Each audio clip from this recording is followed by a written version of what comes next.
Hello, my dear friends. Before we begin, please subscribe if you haven't already. Your support means everything to me.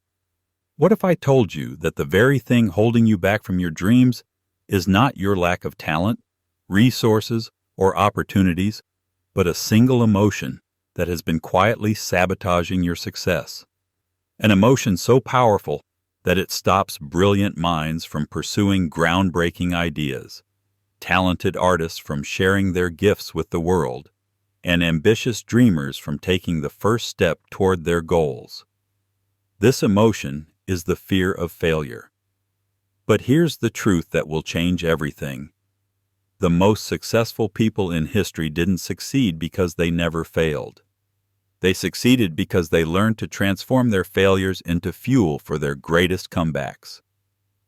Today, you're going to discover exactly how to do the same. Overcoming the fear of failure. Turn your setbacks into your greatest comebacks. Chapter 1. Understanding the architecture of fear. Before we can dismantle the fear of failure, we must first understand what it truly is. Fear of failure, known in psychological terms as atychophobia, is far more than simple nervousness before an important event. It's a deep-seated anxiety that can paralyze even the most capable individuals, preventing them from performing at their best and leading to self-sabotaging behaviors that guarantee the very outcomes they dread. Research from leading universities has shown that fear of failure often has its roots in early experiences. Children who receive excessive criticism or are held to unrealistic standards develop a profound association between their performance and their worth as human beings. When a young person repeatedly hears that they are not good enough, that their best efforts fall short, or that mistakes are unacceptable, they begin to internalize a dangerous belief. That failure doesn't just mean an unsuccessful attempt at a task, it means they themselves are failures. The British Psychological Society conducted a groundbreaking study surveying 1,000 high school and college students about their motivations for learning. What researchers discovered was alarming. Students who faced constant pressure to meet extremely high standards without room for error developed an intense fear that pervaded every aspect of their academic and personal lives. This fear manifested in 5 distinct ways: the fear of experiencing shame and embarrassment, the fear of devaluing one's self-worth, the fear of having an uncertain future, the fear that important people in their lives would lose interest in them, and the fear of upsetting those who matter most. Think about that for a moment. These fears are not about the actual task at hand. A student taking an exam isn't simply worried about getting answers wrong. They're terrified that a poor grade will confirm their deepest insecurity that they are fundamentally inadequate, that their parents will be disappointed, that their friends will think less of them, and that their entire future will crumble. The fear compounds and multiplies until it becomes overwhelming. But here's what you need to understand. This fear is learned, and anything that is learned can be unlearned. Your fear of failure is not an immutable part of who you are. It's a pattern of thinking that was programmed into your mind, and you have the power to reprogram it. The neuroscience behind fear of failure reveals something fascinating. When we experience or anticipate failure, specific regions of our brain light up with activity.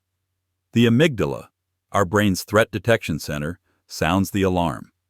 The prefrontal cortex, responsible for rational thinking and decision-making, gets flooded with stress hormones. But here's the remarkable part.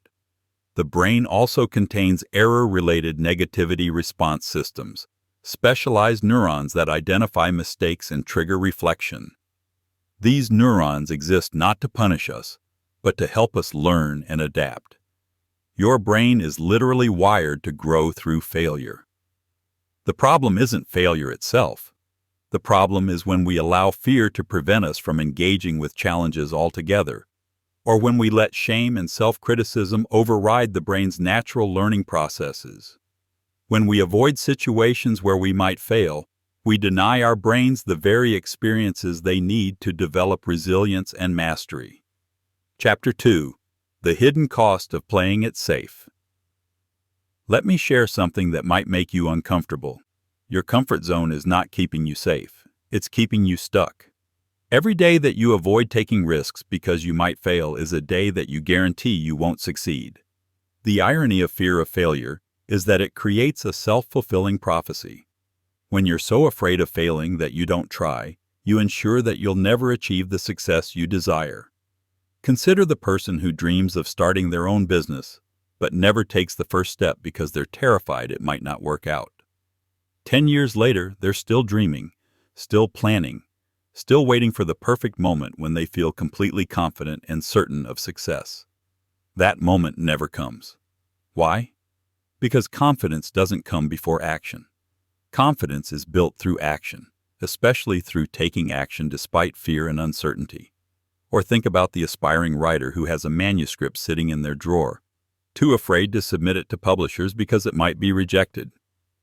They tell themselves they're protecting themselves from pain, but what they're really doing is guaranteeing they'll never be published. The rejection they fear is hypothetical. The unfulfilled dream is real and happening right now. The research on this is clear and compelling. Studies examining the dynamics of failure across multiple fields, from scientific research to entrepreneurship, have identified a critical pattern. The people who eventually succeed and the people who eventually fail try approximately the same number of times. Let that sink in. Persistence alone doesn't determine success. What separates those who eventually triumph from those who don't is this. Successful people learn from each failed attempt and apply those lessons to improve their next effort. Unsuccessful people either don't extract meaningful lessons from their failures, or they make too many unnecessary changes without understanding what actually needs to be fixed. This means that failure itself is not your enemy. Failing to learn from failure is the real problem, and you can't learn from failures you never allow yourself to experience. By avoiding situations where you might fail, you rob yourself of the most valuable education available. The wisdom that comes from trying, falling short, analyzing what went wrong, and trying again with improved understanding. There's also a profound emotional cost to living in fear of failure. Chronic fear doesn't just affect your achievements. It affects your mental health, your relationships, your physical well-being, and your overall quality of life. Research has documented that fear of failure is strongly associated with procrastination, anxiety, depression, and reduced life satisfaction. When you constantly second-guess yourself, when you ruminate endlessly over potential negative outcomes, when you beat yourself up for every small mistake, you create a toxic internal environment that drains your energy and diminishes your joy. Studies examining the relationship between fear of failure and emotional well-being reveal alarming patterns. People who score high on fear of failure measurements report significantly higher levels of stress-related symptoms, including sleep disturbances, difficulty concentrating, persistent worry, and physical symptoms like headaches and digestive issues. The chronic activation of the stress response takes a measurable toll on the body, weakening the immune system and increasing vulnerability to illness. Fear of failure also sabotages relationships. When you're consumed by worry about your own performance and potential failures, you have less emotional energy available for genuine connection with others. You may withdraw from social situations to avoid the risk of embarrassment. You might become defensive or irritable when receiving feedback, even constructive criticism offered with good intentions. You could develop a tendency to compare yourself constantly to others, seeing their successes as evidence of your inadequacy rather than as inspiration or celebration. In romantic relationships, fear of failure can manifest as fear of vulnerability and intimacy. You might hold back from fully opening up to your partner because you're afraid of being rejected or judged. You might avoid discussing important topics because you fear conflict or disappointing your partner. This emotional guardedness prevents the deep connection that makes relationships truly fulfilling. In parent-child relationships, fear of failure can lead to either overprotective parenting or harsh criticism. Parents who are terrified of their children failing might hover excessively, removing all obstacles and denying their children opportunities to develop resilience through facing age-appropriate challenges. Or they might project their own fear onto their children, criticizing mistakes harshly and creating the same fear-based patterns in the next generation. In the workplace, chronic fear of failure leads to playing it safe in ways that limit both individual and organizational success. People avoid proposing innovative ideas because they might not work. Teams become risk-averse, sticking with familiar approaches even when change is needed. Employees burn out trying to achieve impossible standards of perfection, terrified of making any mistake that might damage their reputation or career prospects. The tragedy is that many people spend their entire lives in this state, never realizing that another way of being is possible. They accept their fear as an unchangeable fact of life, like their height or eye color. But it's not. You can change how you relate to failure. You can transform your fear into fuel. And it starts with understanding that the cost of avoiding failure is far higher than the cost of experiencing it. Consider the long-term trajectory of a life lived in fear versus a life lived with courage to fail and grow. Over time, the person who takes risks, makes mistakes, learns, and tries again accumulates skills, experiences, connections, and accomplishments that compound exponentially. They build genuine confidence rooted in proven capability. They develop a rich, interesting life story full of adventures and growth. Meanwhile, the person who consistently chooses safety over growth remains stagnant. Their skills don't develop because they never challenge themselves. Their confidence erodes because it's based on avoiding tests of their abilities rather than passing them. Their life story becomes one of what-ifs and might-have-beens. The pain they tried so hard to avoid by playing it safe is replaced by a different kind of pain, the pain of regret, of unfulfilled potential, of knowing they never truly tried. Chapter 3. The Comeback. Blueprint of Champions.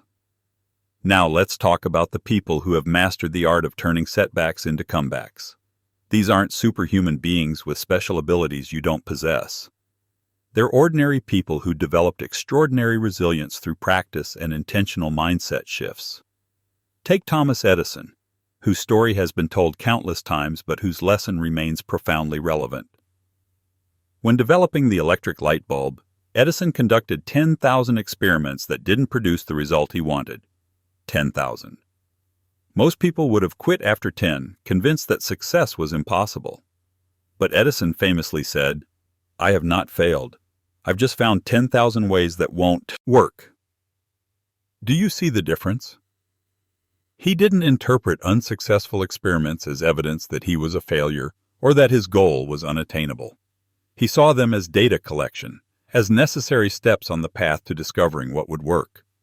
Or consider James Dyson, founder of the Dyson Company. He created 5,126 failed prototypes of his vacuum cleaner before finally succeeding. 5,126 times he built something that didn't work the way he hoped. Each time he could have given up. Each time he could have convinced himself that his idea was foolish and he was wasting his time. Instead, he persisted, learning from each prototype, making incremental improvements, refusing to let temporary defeats define his ultimate destiny. Colonel Harlan Sanders, the founder of Kentucky Fried Chicken, faced rejection 1,009 times when trying to sell his fried chicken recipe. Imagine being told no 1,009 times. Most people would have stopped after 10 rejections, convinced that their product wasn't wanted. But Sanders kept going, and on the 1,010th attempt, someone said yes. That single yes led to the creation of a global franchise that today operates in over 140 countries. Sylvester Stallone experienced 1,500 rejections when trying to sell his script for Rocky. He faced a double challenge. Not only was he trying to sell a screenplay in an incredibly competitive industry, but he also suffers from partial facial paralysis that made it difficult for him to get cast as an actor.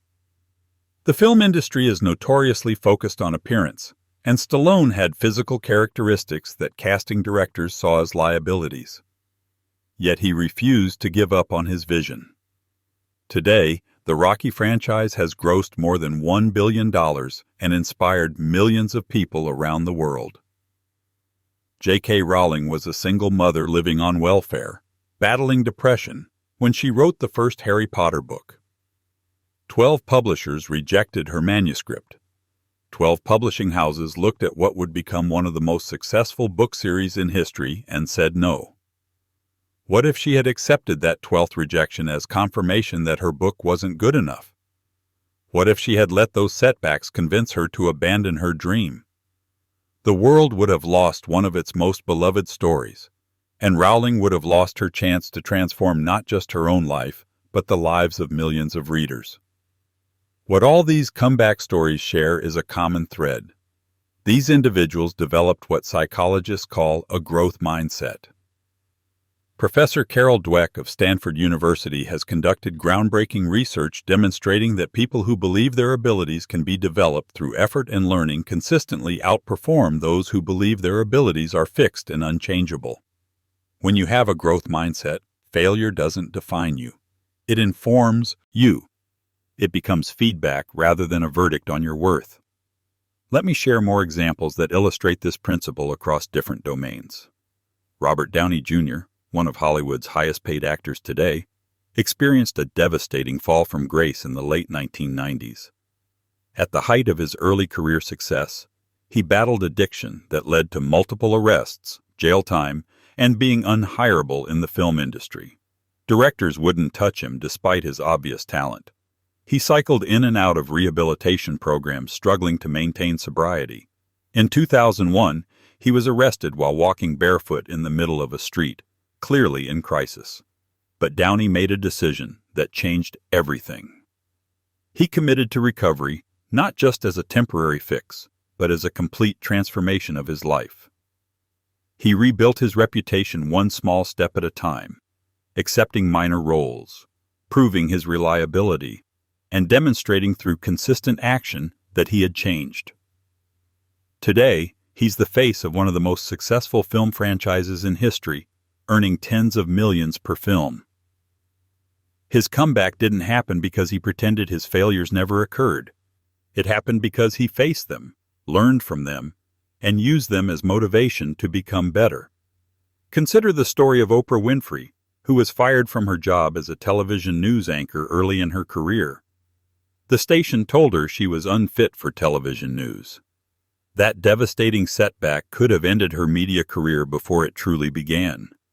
Instead, she shifted direction, discovering that her real strength wasn't in traditional news reporting, but in connecting with people through conversation and storytelling. That pivot led to The Oprah Winfrey Show, which became one of the highest-rated television programs in history, and launched her into becoming one of the most influential media personalities in the world. Walt Disney experienced bankruptcy with his first animation company. He lost everything and had to start over from scratch. When he presented his idea for Mickey Mouse to multiple studios, they rejected it repeatedly. They told him the concept wouldn't work, that audiences wouldn't connect with an animated mouse. If Disney had accepted those rejections as the final word, the entire landscape of entertainment would be different today. No Disneyland, no Disney World, no countless beloved films that have shaped childhood for generations. His ability to persist through rejection and financial failure changed the world.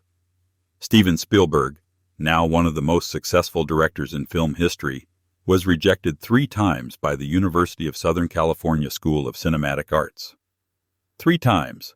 The institution that trains filmmakers told him he wasn't good enough.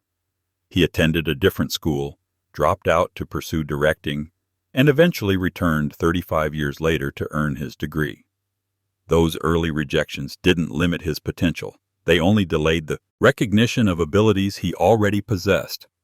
Michael Jordan, widely considered the greatest basketball player of all time, was cut from his high school varsity team. Think about that. The man who would go on to dominate professional basketball, win 6 NBA championships, and inspire millions of athletes worldwide, wasn't considered good enough for his high school team. He could have accepted that rejection as proof that he didn't have what it takes. Instead, He used it as fuel, practicing relentlessly, improving his skills, and developing the work ethic that would define his career. These stories all demonstrate that your current circumstances, your current skill level, and your current setbacks do not determine your ultimate potential.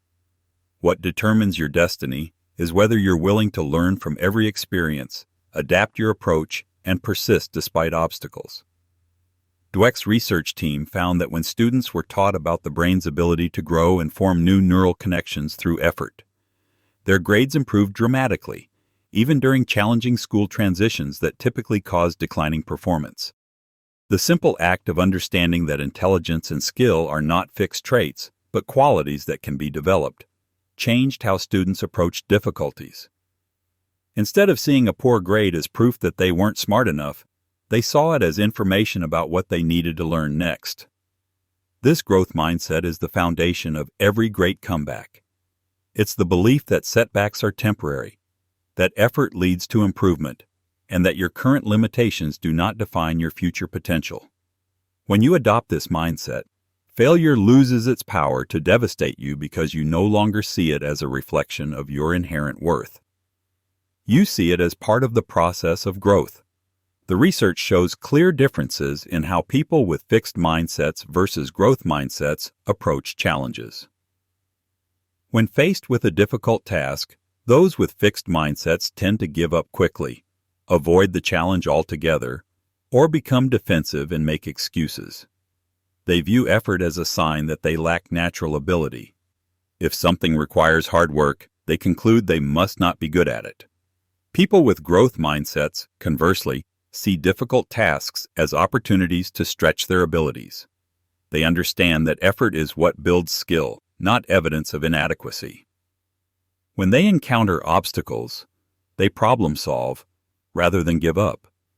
They seek feedback rather than avoid it. They view others' success as inspiring rather than threatening. These different approaches lead to dramatically different outcomes over time, with growth-minded individuals achieving far more of their potential. The beautiful truth is that you can develop a growth mindset at any age. Your brain retains neuroplasticity throughout your life. You're not stuck with the beliefs and patterns you currently have. Every day you can choose to interpret your experiences through a growth lens rather than a fixed one. Every setback is an opportunity to practice this new way of thinking. Chapter 4. Rewiring your brain for resilience. Understanding the neuroscience of failure and learning can be incredibly empowering. When you realize that your brain is designed to learn from mistakes, you can work with your biology instead of against it. Let me explain how this works. Every time you make a mistake, specific neurons in your frontal cortex activate. These are called error monitoring neurons, and their job is to detect discrepancies between what you expected to happen and what actually happened. This error detection triggers a cascade of processes designed to help you adjust your approach and improve your performance next time. Your brain literally highlights mistakes so you can learn from them. The problem is not that your brain notices errors.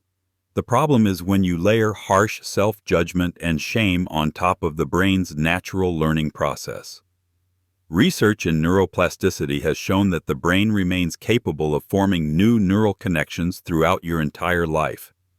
Every time you learn something new, every time you practice a skill, every time you push yourself beyond your current capabilities, you strengthen neural pathways and create new ones. This is how mastery is built. Not through avoiding mistakes, but through making mistakes, learning from them, and trying again with improved understanding. Scientists studying learning in both animals and humans have discovered something fascinating. The brain actually learns faster and more effectively when it makes errors. In one study, researchers observed the exact moment that mice learned a new skill by monitoring individual neuron activity. They found that the animals learned much more quickly than expected, and they continued to make strategic errors even after they had mastered the task. These weren't random mistakes.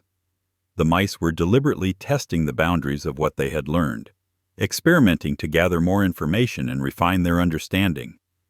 This is exactly what successful people do. They don't avoid errors. They embrace them as valuable sources of information. They fail fast, fail forward, and fail better each time. They understand that the goal is not perfection but progress, not flawless execution but continuous improvement. But here's where many people get stuck. The brain has a tendency to create habitual mistake pathways. If you repeatedly approach a task the same way and repeatedly get the same unsatisfactory result, your brain starts to assume that this incorrect approach is the right way to do things. This is why simply trying harder without changing your strategy often doesn't work. You end up reinforcing the wrong patterns. Breaking free from these mistake pathways requires what neuroscientists call cognitive control. This is your brain's ability to override automatic responses and engage in deliberate, reflective thinking. It's the difference between reacting habitually and responding thoughtfully. When you develop strong cognitive control, you can pause after a failure, analyze what went wrong, and consciously choose a different approach next time instead of automatically repeating the same mistakes. One of the most powerful ways to enhance cognitive control and promote learning from failure is to become comfortable with making mistakes.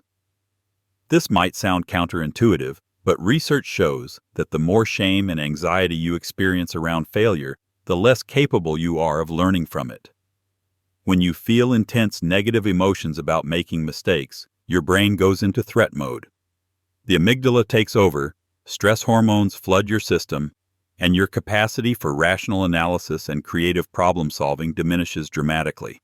Conversely, when you approach mistakes with curiosity and self-compassion, your brain stays in a state conducive to learning. The parasympathetic nervous system activates, promoting relaxation and clear thinking. You're able to examine what went wrong objectively, extract useful lessons, and apply that knowledge going forward. This is why self-compassion is not just a feel-good concept. It's a practical strategy for enhancing your ability to learn and grow from setbacks.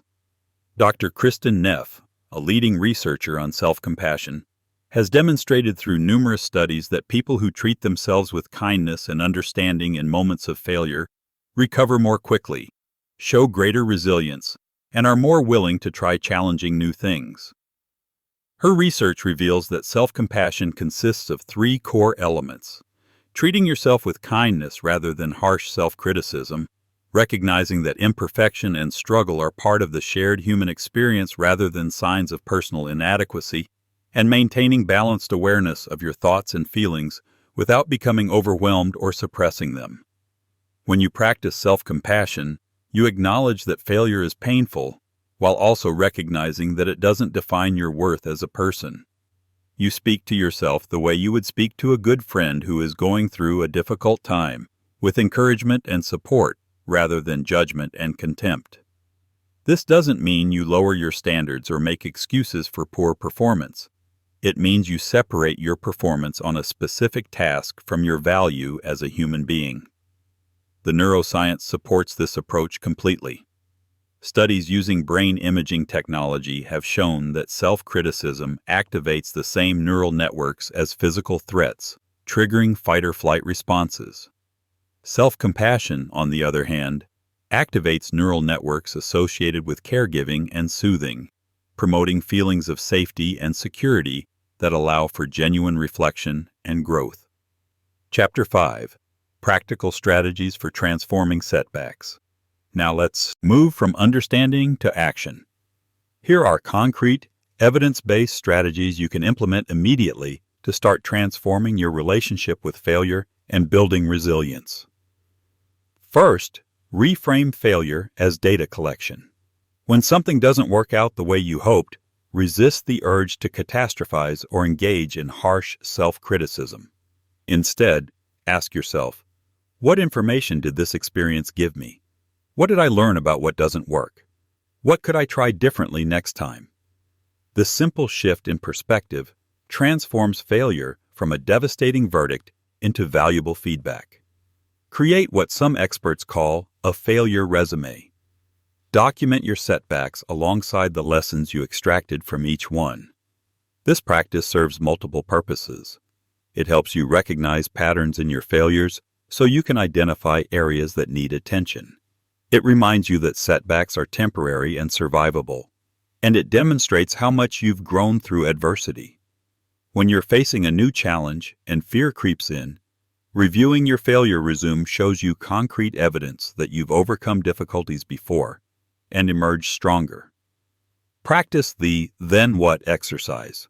When you find yourself paralyzed by fear of failure, ask yourself, what's the worst that could realistically happen if I fail at this? And then what? This technique helps you realize that even worst-case scenarios are usually survivable and often not as catastrophic as your fear makes them seem. For example, if you're afraid to apply for a promotion because you might not get it, walk through the scenario. You apply, you don't get the promotion. Then what? You still have your current job. You've demonstrated ambition to your supervisors. You've gained experience with the application process. You now have information about what skills or qualifications you might need to develop for future opportunities. The failure you feared becomes a learning experience with multiple benefits. Set realistic, specific goals and break them into manageable steps. Research on goal achievement consistently shows that vague, overwhelming goals increase anxiety and reduce the likelihood of success. When your goal is enormous and your path forward is unclear, fear of failure intensifies because you don't know where to start. But when you define your goal specifically and create a concrete action plan with incremental milestones, you reduce uncertainty and build momentum through small wins. Use the concept of deliberate practice. This approach to skill development, researched extensively by psychologist Anders Ericsson, involves setting challenging goals that push you slightly beyond your current capabilities, making mistakes, receiving feedback, and refining your approach. Notice that making mistakes is a central component of deliberate practice, not something to be avoided. Peak performers in every field, from music to athletics to business, embrace errors as essential to improvement. Here's how to implement deliberate practice in your own life. First, identify the specific skill you want to develop. Be precise. Don't just say, I want to be better at public speaking. Say, I want to deliver presentations without relying on notes and engage the audience with eye contact and natural gestures. Second, push yourself just beyond your current comfort zone. Research shows that optimal learning occurs when your error rate is approximately 16%. If you're succeeding too easily, you're not challenging yourself enough to grow.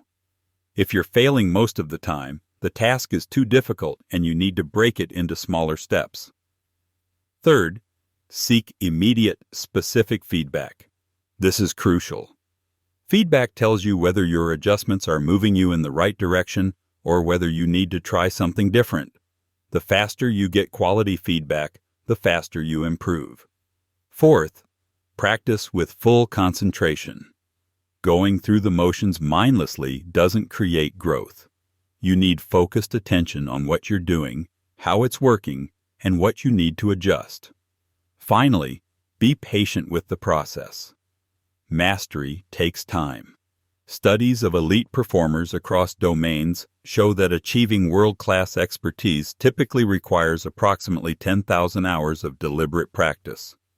That's roughly 10 years of dedicated effort. You won't become excellent overnight, and that's okay. The goal is consistent improvement, not instant perfection. Surround yourself with people who model healthy attitudes toward failure. Your environment profoundly influences your beliefs and behaviors.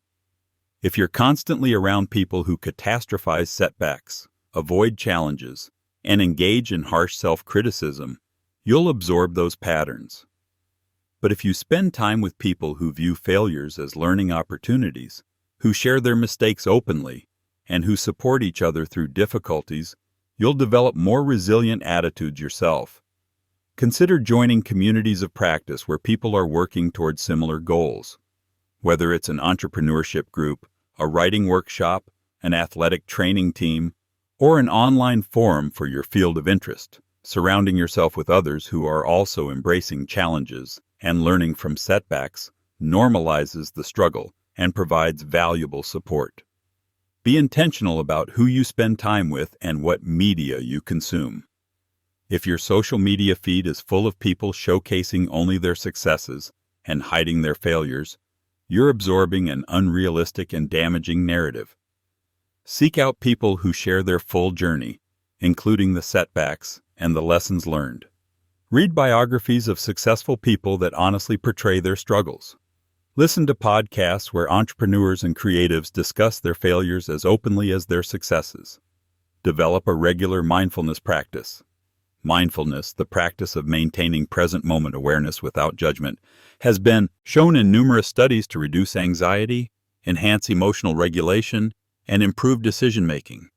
When you cultivate mindfulness, you become better at observing your fearful thoughts without being controlled by them. You notice when fear of failure is driving your choices, and you can consciously decide whether to let that fear stop you or to act despite it. You can start with just 5 minutes a day. Sit comfortably, close your eyes, and focus on your breath.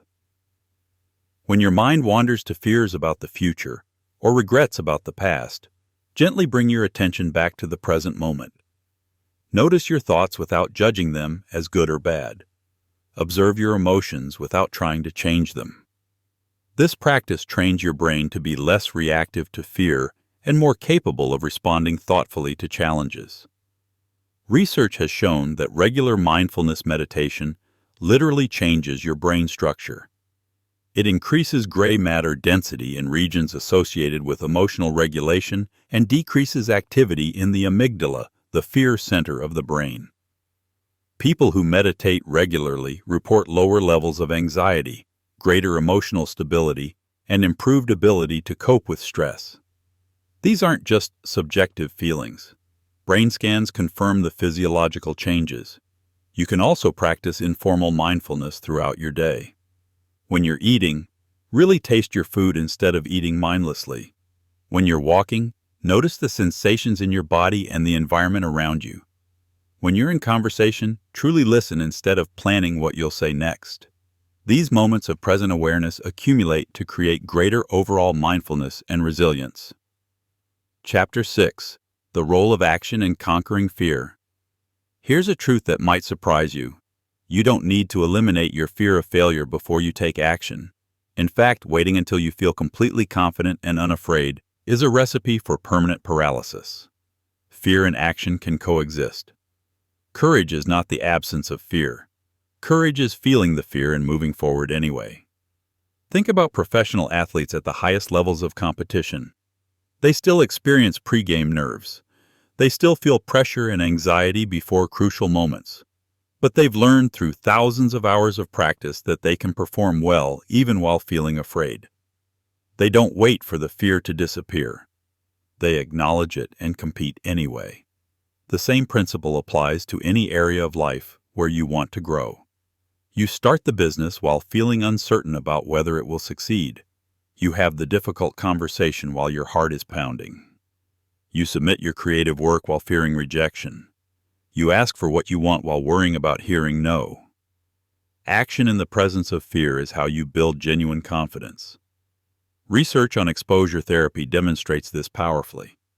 When people with phobias are gradually exposed to the things they fear in a controlled, supportive environment, they discover that they can tolerate the anxiety and that their catastrophic predictions don't come true. Over time, the fear diminishes not because they talk themselves out of it, but because they accumulate evidence through experience that they can handle what they feared. You can apply this same principle to fear of failure. Start with small risks where the stakes are relatively low. If you're afraid of public speaking, don't make your first attempt a presentation to your company's board of directors. Start by speaking up in a small team meeting, then maybe present to a larger group. Gradually increase the challenge as you build your tolerance for the discomfort and prove to yourself that you can handle it. Each time you act despite fear and survive the experience, you weaken fear's grip on you.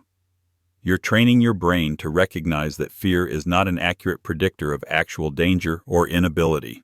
You're building what psychologists call self-efficacy, the belief in your ability to successfully execute the behaviors required to achieve your goals.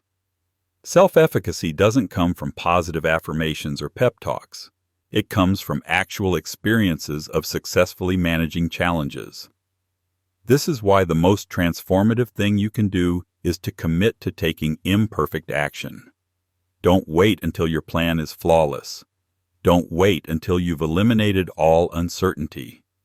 Don't wait until you feel ready. Start where you are, with what you have, and improve as you go. This approach, which entrepreneurs call the minimum viable product strategy, applies to any endeavor. Launch an imperfect version and refine it based on real-world feedback rather than trying to perfect it in isolation. The faster you fail, the faster you learn, and the faster you improve. This is a well-documented pattern in successful innovation. Research analyzing thousands of scientists, entrepreneurs, and other professionals found that one of the key predictors of eventual success was the decreasing time between failed attempts. People who learned from each failure and quickly applied those lessons to their next attempt were far more likely to ultimately succeed than those who took long breaks between efforts or who repeated the same mistakes without adaptation. Chapter 7. Building your personal resilience system. Resilience is not something you either have or don't have. It's a set of skills and practices that you can deliberately cultivate. Let's build your personal system for bouncing back stronger from every setback. Start by establishing a strong foundation of physical well-being. This might seem unrelated to fear of failure, but it's absolutely crucial. When you're sleep-deprived, poorly nourished, or physically depleted, your brain's stress response becomes hyperactive, and your ability to cope with challenges diminishes dramatically. Conversely, when you prioritize sleep, nutrition, and movement, you enhance your cognitive function, emotional regulation, and overall resilience. Think of physical self-care as the foundation upon which all other resilience strategies rest. Create rituals for processing setbacks. When you experience a failure, don't just try to push through and move on immediately. Give yourself designated time and space to feel and process your emotions. This might involve journaling about what happened and how you feel about it, talking with a trusted friend or mentor, or simply sitting with your feelings without trying to fix or suppress them. This emotional processing is not weakness or wallowing. It's a necessary step in metabolizing the experience so you can extract its lessons and move forward without carrying unresolved emotional baggage. Develop a practice of intentional reflection. After both successes and failures, take time to analyze what contributed to the outcome. What specific actions or decisions led to this result? What was within your control and what wasn't? What would you do the same if you could repeat the situation? What would you change? This kind of structured reflection helps you become more strategic and intentional, rather than simply reacting to whatever happens. Build a support network of people who truly understand the journey you're on. This doesn't mean surrounding yourself only with cheerleaders who tell you everything you do is perfect. It means cultivating relationships with people who can offer honest feedback, who face similar challenges, and who can remind you of your capabilities when you're struggling to see them yourself. Isolation amplifies fear and makes setbacks feel insurmountable. Connection provides perspective, encouragement, and practical help. Practice gratitude alongside ambition. Research on positive psychology has demonstrated that regularly acknowledging what's going well in your life doesn't make you complacent or reduce your drive to achieve. Instead, it provides a psychological buffer against the impact of setbacks and helps you maintain a balanced perspective.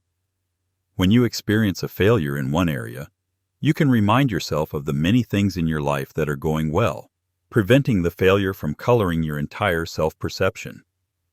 Embrace the concept of yet. This simple word, championed by Carol Dweck in her research on growth mindset, transforms fixed statements into growth-oriented ones.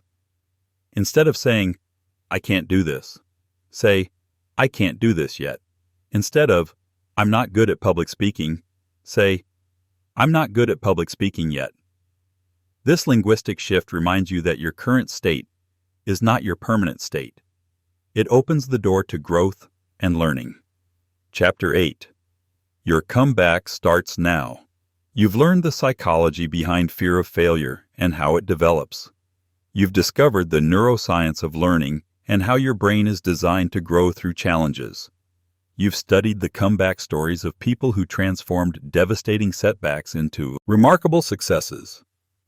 You've acquired practical, evidence-based strategies for reframing failure, building resilience, and taking action despite fear. Now it's time to put all of this into practice in your own life. I want you to think about one specific area where fear of failure has been holding you back. Maybe it's a career goal you've been too afraid to pursue. Maybe it's a creative project you've been putting off. Maybe it's a relationship conversation you've been avoiding. Whatever it is, bring it to mind right now. Now I want you to imagine two futures. In the first future, you continue to let fear of failure control your decisions. You keep playing it safe, avoiding risks, staying in your comfort zone. 5 years from now, 10 years from now, what does your life look like if you continue on this path? What opportunities have you missed? What potential have you left unrealized? What regrets are you carrying? Now imagine the second future. In this timeline, you decide today that you will no longer allow fear of failure to dictate your choices. You start taking imperfect action toward the goals that matter to you. You fail sometimes, yes, but you learn from each failure and keep moving forward. You develop resilience, confidence, and capability through facing challenges. 5 years from now, 10 years from now, what does your life look like on this path? What have you accomplished? What have you learned? How have you grown? The difference between these two futures comes down to the choices you make starting today. Not tomorrow, not next week, not when you feel more ready. Today. Right now. You have everything you need to begin your comeback. You don't need to have it all figured out. You don't need to feel completely confident. You just need to take the next small step. Remember what you've learned here. Fear of failure is not a life sentence. It's a learned response that can be unlearned. Your brain is wired to grow through challenges, not to avoid them. The most successful people in every field have experienced repeated failures. What set them apart was their willingness to learn from setbacks and persist despite them. You have that same capability within you right now. Start small if you need to. Take one tiny action toward a goal you've been avoiding. Send one email. Make one phone call. Write one paragraph. Take one step. Notice that you survived. Notice what you learned. Then take the next step. Build momentum through action, not through waiting to feel ready. Treat yourself with the same compassion and encouragement you would offer a good friend facing similar challenges. When you stumble, and you will stumble because that's part of growth, speak to yourself kindly. Acknowledge your courage in trying. Extract the lesson from the experience. Then get back up and try again. Surround yourself with people who inspire you to grow, who support your aspirations, and who model healthy relationships with failure and success. Limit your exposure to people and environments that fuel your fear or reinforce limiting beliefs about your capabilities. Create systems and routines that support your resilience. Protect your sleep. Fuel your body well. Move regularly. Process your emotions instead of suppressing them. Reflect on your experiences to extract wisdom. Celebrate your progress, no matter how small. Most importantly, make peace with the reality that you will fail sometimes. You will make mistakes. You will fall short of your hopes. You will experience disappointment and frustration. This is not a flaw in you. This is the price of admission for a life lived fully, for pursuing meaningful goals, for growing beyond your current limitations. The question is not whether you'll fail. The question is what you'll do with your failures. Will you let them define you or refine you? Will you let them stop you or teach you? The greatest tragedy is not in trying and failing. The greatest tragedy is in never trying at all because you were too afraid of failing. Every day that you let fear keep you from pursuing what matters to you is a day you can never get back. Every opportunity you pass up because you might not succeed is gone forever. The time to start is now. Your past failures do not predict your future outcomes unless you let them. Those setbacks you experienced before were not evidence that you're not capable. They were stepping stones, data points, lessons in disguise. Every person who has achieved something meaningful has a history of failures behind them. Your failures make you qualified for success, not disqualified from it. I believe in your capability to do this. I believe you have strengths and talents waiting to be developed. I believe you have dreams worth pursuing and contributions worth making. I believe you can learn to transform your setbacks into comebacks. But my belief in you, while genuine, is not enough. You have to believe it too. You have to trust yourself enough to try, to fail, to learn, and to try again. Starting today, commit to being someone who sees failure as feedback rather than as a verdict. Be someone who values growth over perfection, who chooses courage over comfort, who gets back up after falling down. Be someone who refuses to let fear of failure rob you of the life you're meant to live. Your comeback story starts now. Not when you feel ready, not when the circumstances are perfect, not when you've figured everything out. Now. With all your imperfections, all your uncertainties, all your fears. Take the next step anyway. Your future self is waiting to thank you for the courage you show today. Remember, you don't overcome fear of failure by eliminating the possibility of failing. You overcome it by changing your relationship with failure, by recognizing it as a necessary component of growth, by learning to fail forward, and by taking action despite the fear. The most successful people aren't fearless. They're scared just like you, but they do it anyway. So I ask you now, what's the one goal you've been too afraid to pursue? What's the one step you've been avoiding because you might fail? What's the one dream you've been putting off until you feel more confident? Whatever it is, take one small action toward it today. Not a perfect action. Not a guaranteed success. Just one imperfect, courageous step forward. Your greatest comeback is not about returning to who you were before. It's about becoming who you're capable of being. It's about rising stronger, wiser, more resilient than before. Every setback contains within it the seeds of an even greater comeback, but only if you're willing to plant those seeds through action, water them through persistence, and nurture them through self-compassion. The world needs what you have to offer. It needs your unique talents, your creative ideas, your contributions. But you have to be willing to step forward despite the fear, to risk failure in pursuit of something meaningful, to fall and get back up repeatedly until you succeed. That's not just how you overcome fear of failure. That's how you build a life of purpose, impact, and fulfillment. Your comeback begins now. The only question that remains is this: will you answer the call? If this message resonated with you, I encourage you to take action right now. Subscribe to this channel so you never miss an audiobook that can transform your perspective and fuel your growth. Leave a comment below sharing what goal you're going to pursue despite your fear of failure. What's the one thing you're committed to trying, even if you might not succeed? Your commitment in writing makes it real and holds you accountable. And give this video a thumbs up if you found value in it, because that helps us reach more people who need to hear this message.